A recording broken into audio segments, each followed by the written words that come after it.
That isn't this, I think. There we go. Yeah, thanks for the introduction. I actually feel old presenting for the first time in a long time. I work on mainframes, so they're computers from, started in the 60s, and most people that work on them are about 50 years old. And I'm only 25, so I'm used to actually being the young one in the room, and you guys make me feel very old. So that's always fun.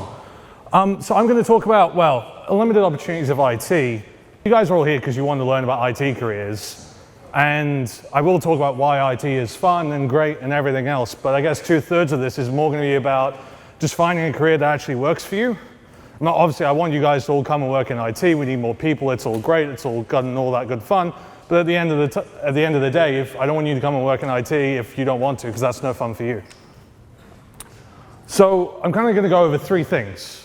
The first of which is, how do I find my passion? Because not everyone is as lucky as some people, and they find their passion when they're 2 seconds out of the womb, and some people are still trying to find their passion when they're 35. The second is, what if I'm not talented? People generally see talent as, oh, I can't do this, I can't do that, because I don't have the talent. It's not really true at all. And the last bit is why IT careers are kind of cool, and it's rehashing a lot of what has been said before.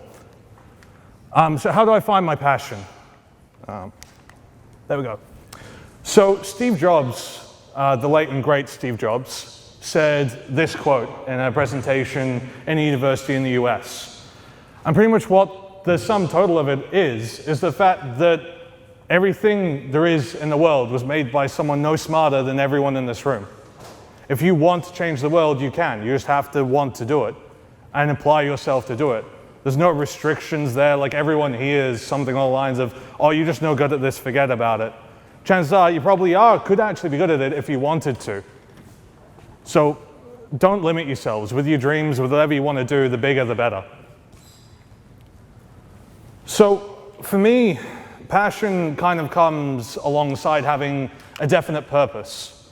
So instead of just having some random goal that sits there in the sky, actually having something that I know I want to do and something to work towards really gets me passionate about it. If I'm just going around with no goal, which honestly I did for way too long while I was in university, that there was no movement towards anything because I didn't know where I was going. You kind of just end up going in circles, and that's no good for anyone's time.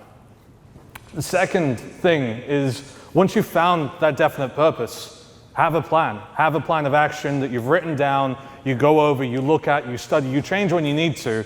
But rather than just have, I want to change the world, or I want to release an app that makes $1 billion, have a plan to go with it. Have a time frame, do all that kind of stuff, and actually have something you can actively work towards at all times. Because generally, when you work at things a lot, they become a passion for you. It's not necessarily you have to have the passion to begin with, but you can actually build the passion up just through sheer effort.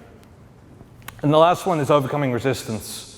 So I think we all know, when you get to uni, it gets even worse, that you've got something you have to do for uni. You've got an exam to study for, you've got a project, and it's the 2 days before it's due, and you're about 30 minutes deep into a Wikipedia deep dive session, finding about the history of knitting or something completely ridiculous because you want to avoid actually having to do the work you have to do. Everyone does it. Procrastination is a thing, and really, motivation and passion can only get you so far. It's not going to get you to the end of the road. What really does that is actually discipline. And doing it, it's not what you do when you're happy to do something. It's what you do when you force yourself to do something that maybe you don't feel like doing at that point in time that really makes the difference. So there is an entrepreneur who's based over East called Jack Delosa, who has made a phenomenal amount of money after dropping out of university.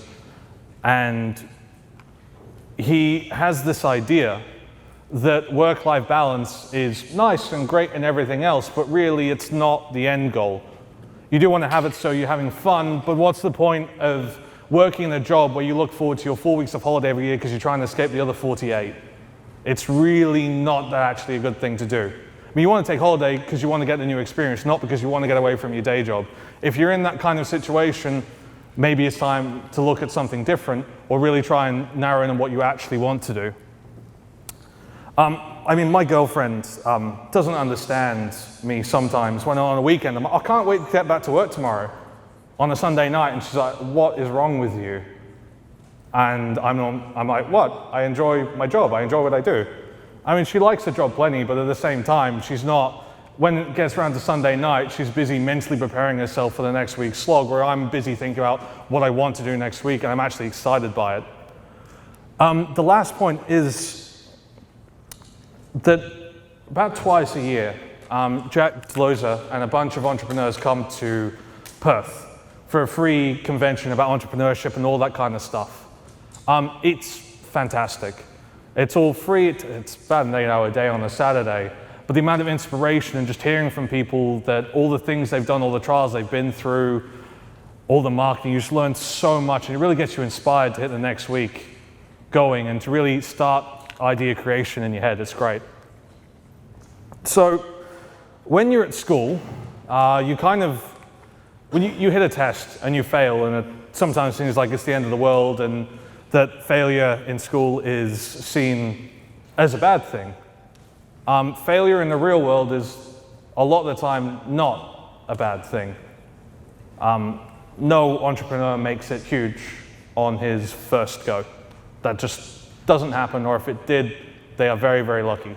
Generally, you learn through failure. You've got to allow yourself to fail in order to figure out what works for you and everything else. You may end up in your perfect career on the first shot. Chances are you're not going to.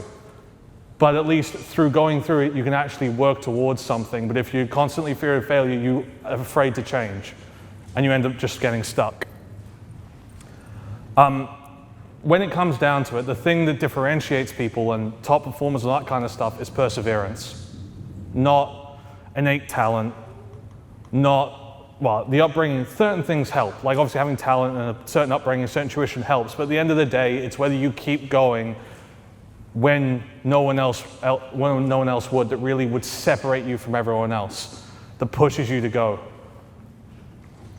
So what if I'm not talented? I don't see myself as a particularly talented programmer. I wasn't when I started, I know that much for sure. But what really it comes down to is talent is overrated. All it does is give you a slight leg up at the start, and maybe if you get to the top 0.0001% of people, it might make a difference then. But what really actually makes a difference is sheer hard work. And it's a bit of a sucky thing to realize, because generally to become an expert in something, that's 10,000 hours, which is something like 3 hours a day for about a decade, to actually become truly an expert at something, which is a lot of time, really. But I mean, part of that is also to become better than most people at something. Doesn't take 10,000 hours, it takes 20. And if you can't commit to spending 20 hours to learning something, you probably really didn't want to learn it in the first place. I think it's a really good check for yourselves that if you go into something, if you're unwilling to set aside 20 hours of time to learn something, you probably didn't actually want to learn it. And it's good to just get that barrier, so instead of spending half an hour on a million different things, you can actually narrow down on things which will make a difference. And the last thing is, that's not 10,000 hours or 20 hours of, take guitar for example, playing the song that you've known for the last 3 years. What really makes the difference is what's known as deliberate practice. There has to be a challenge there has to be a stretch. If it's easy, it's not worth doing if what you're trying to do is to get better at something. You're doing the same thing you've done a million times, and that's never going to change. The unavoidable truth, as I said before, hard, honest work, only way to do it. I mean, I'm definitely nowhere near my 10,000 hours for programming or any of the things I do for a day job. I think with gaming, I probably got close, but that probably wasn't an effective use of a fair few years of my life. But I think one of the things that happens is that the better you get at something, the more fun and more satisfying it becomes. It's really frustrating when you start out doing something new. Like I tried picking up guitar again for about the 10th time about 6 months ago, and even now it's still a pain to play a lot of the stuff because I'm still terrible. But compared to where I was when I started, I'm unimaginably better. And I think that's the thing, that when you're learning something, it's going to be uncomfortable. It's not going to be always fun and fine and you're going to run at it and just be happy to do it. That's not how it actually works, unfortunately. But there's going to be times when it's hard and you just have to push through, and that's just the way it is. I think, yeah, maybe a sad point for most people in the audience, but when you finish a school, learning does not stop. You can't just leave high school and leave it alone. When you go to university, same thing. You go through 3, 4, 5 years, however long your degree is, and after that, you realize you still know very little about what it is you are planning to do for a career. I generally think in the first 6 months of programming, you learn more than you did in 3 years of a degree. I know I did. And there are plenty of things. Unis teach you a lot of things, but they do not teach you everything. And I think being aware of that fact allows you to better shore yourself up by investing the time earlier rather than getting day one on the job and not knowing what the hell's going on. There is a lot to self-learning. I think generally, I mean, for my generation, I think 10 years older than probably the average in the room, we're already seen as people who are lazy, self-entitled, everything else. I have a lot of fun chatting with people in their mid-50s about why they're wrong. It just happens. And I think for you guys, you're going to end up hitting the same kind of stigma when you get into the workforce. Generally, people don't invest time into becoming really, really good at their job. They do their 40 hours and that's it, and they don't bother to try and learn new things, and especially for technology, that just doesn't work. There's always new things, there's always fun new things that you can play around with. I think really reading books, as old-fashioned and old as that might make me sound, is the best way to actually do this. With books, you actually get the distilled learning of the person in exchange for about 5 hours of time. You can't do better than that for actually learning things. Another thing is having a feedback loop. You can practice all you want, but unless you have something to measure against or some way of knowing that you're improving, you don't know that the practice is actually effective for you. And not everyone learns in the same way. That's definitely one thing that is true.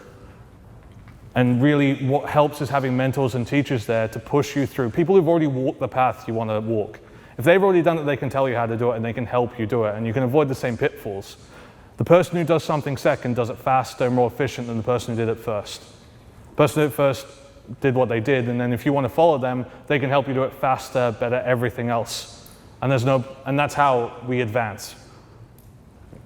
And the last point on this slide is something that maybe I'm not 100% convinced on, but I think it's a really cool idea, is that when you're trying to learn something new, the difficulty of learning it is relative to how big a jump it is from what you already know. So the idea is that anyone in the world could learn quantum mechanics or something like that if they had the prerequisite knowledge that the jump was minimal. I think it gets quite hard, and why learning is really useful is the fact it compounds. So when you learn something, it allows you to learn more things. And if you try to learn the thing at the end first, like you can't learn quantum mechanics without calculus. You just can't do it. And trying picking both of them up at the same time is suicidal, honestly. So I think it's really good to know that, you know, maybe there's subjects you don't enjoy in school. I know there's plenty of those for me. That when you try and learn something new, if you're struggling, maybe there's something underneath, a prereq that you should have in place first. And perhaps when you're looking at a course, you know, you often get into something and learning, and it's either too easy or it's way too hard. It's really hard to find that sweet spot every time where you're learning something at a good pace. That's why school works so effectively, is the fact that it's set up to continue to take you through this process. When you're learning something for yourself, like you're trying to learn some programming, and it's too hard, or it's too easy so you get bored. Either way, you just have to work to find the level that is right for you. So why IT? I've been working in IT, I guess, professionally for a fair few years, but as a software engineer and graduate for just under 2, most of those at IBM. In the last year, I've worked on robots, phone apps, web apps, cloud infrastructure, mainframe applications, and a host of other things. So I think that's one of the best things about IT is, I mean, everyone put their hand up before, that everyone is easily bored. I know I am. there are a million and one things you can do with IT, and even in a company that has, unfortunately, a wrong reputation as IBM of being very corporate and very big, and I'll talk about that in a minute, that you get to work on a million different things if you want to work on it. I mean, some of this stuff is stuff I've done in my own time. I go to hackathons, do all that kind of fun stuff, and this is just what I've worked on, never mind the different roles I've done within these. So I pretty much feel like I'm doing something different every day, which is a blessing and a curse. So a bit about kind of what I do day to day is I work on, as I said before, on mainframes. So they're giant $1 million computers that pretty much every banking transaction, every time you swipe your card, every time you do anything like that, it's gone through a mainframe somewhere. And these are systems that lie at the core of nearly every big business in the entire world.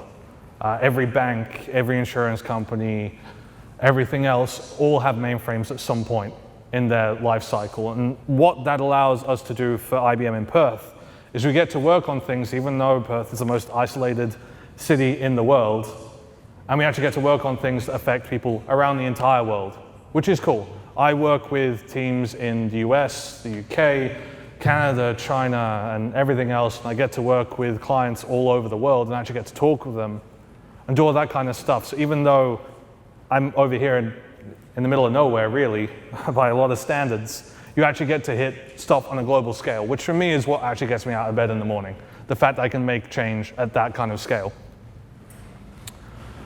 So this is more talking about people I know as opposed to myself. I chose a different path, but there is a thing called a digital nomad, which is effectively someone who travels the world while working off a laptop, and all they need is an internet connection to work.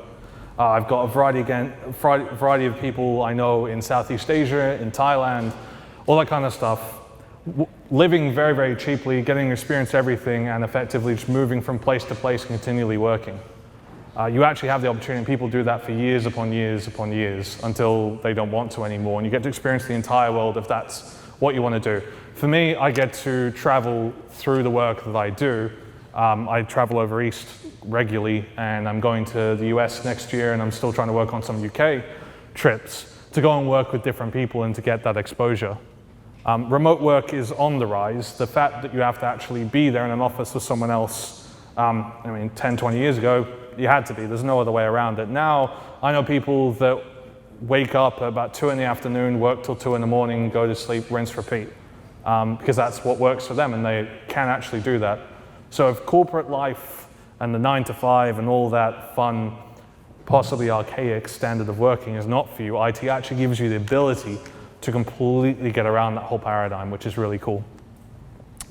IT has been said before. I kind of feel bad because I'm rehashing a lot of stuff you guys have already heard, and you've already been sitting here for a number of hours. IT constantly changing, constantly evolving, and you actually get to work on the edge and actually push that forward as well. Anyone can push a new change. The open source movement is amazing. You can go and commit changes to things that you use, other people use, whatever else. And there's always something new to learn. I mean, it's a bit of a problem in a way, because you never actually get to stop for 2 seconds. There's always something new. I mean, and there's always even old things that you should probably learn and all that kind of stuff. It's really an industry that's never going to stop. And for that, it is really cool. So kind of when you get to disruptive industries, either Uber, well, I mean, Uber is kind of the main one thing, is hopefully it's getting legalized in WA soon, is the fact that it's either leveraging technology, as an Uber uses phones, or it's driven by technology, as in we have a better way of doing things now, all the old guys have got to get out of the way because we want better. And really, that's kind of cool, but technology is part of all that big driving force, whether it's you're working for Elon Musk and SpaceX or Tesla or any of those. Technology is the heart of the world now and will continue to be, and if you want to change the world, it is one of the best vehicles to do that.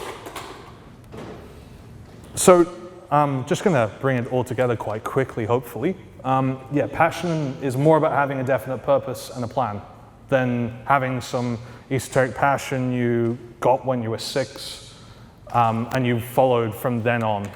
It really doesn't work like that. Natural talent is overrated. If you don't think you're talented, it does not matter in the slightest.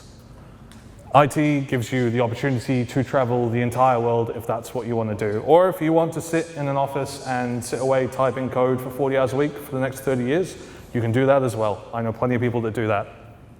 I think kind of the biggest point of what I've tried to get across is the fact that the bit that defines you and what you do is you.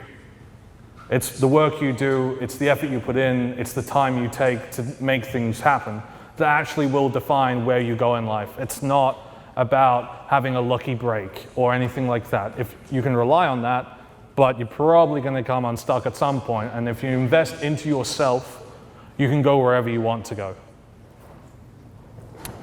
Yes, that's the end of the deck. For action, for action, kind of reiterating again, Coder Dojos, hackathons, Unconvention, get industry mentors, come and talk to me or the other IBM guys, the guys at Bank West or whatever. We're more than happy to help you guys on your path into IT beyond today.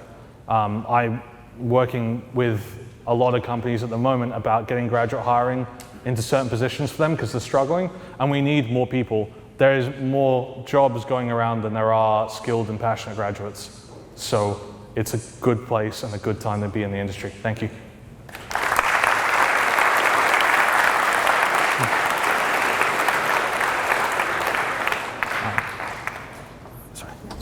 Yeah, any questions?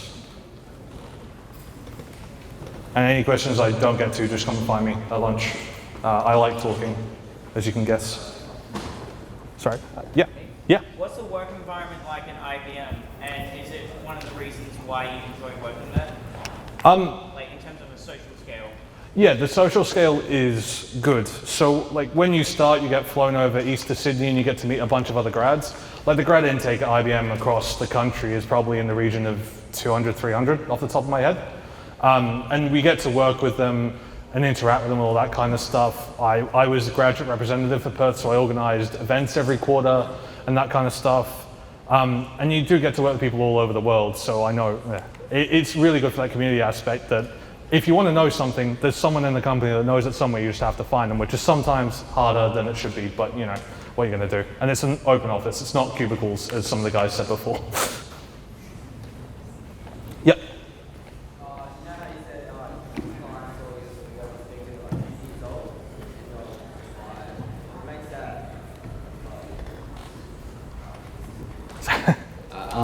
Yeah, so you're 25 and you speak to 50-year-olds. Yep. How does that make it, why?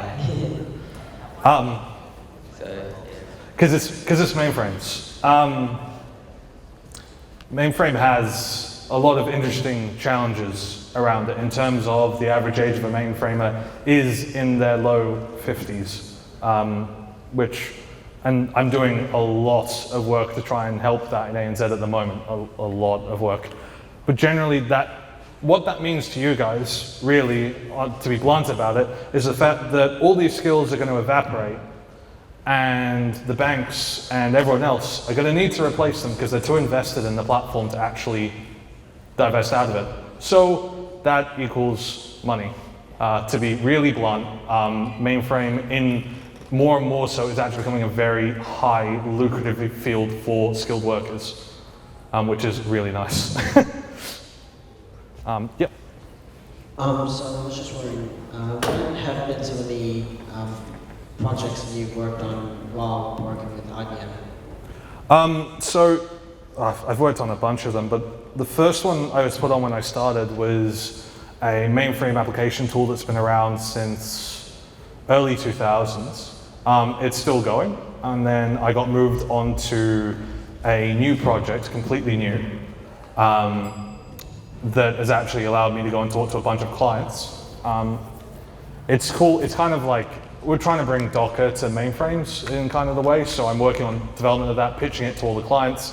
Bank West guys, I'm going to be at their office in a couple of weeks to go pitch to them, more in person, and all that kind of stuff. With the other stuff, I'll come and ask me later, because it'll take me too long. Yeah. Yeah. Why did you choose mainframe? Honestly, I didn't know it was a mainframe role until I went into the interview and they told me. I mean, for me, I was happy. I just wanted a challenge.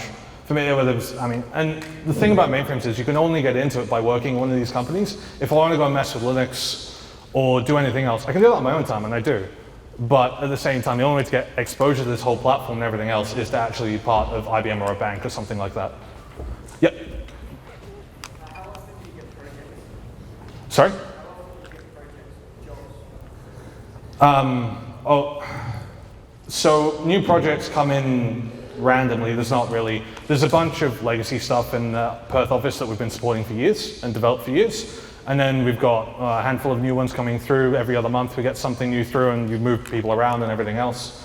I mean, I work on my team. There are 3 people in Perth, and everyone else is US, Canada, UK.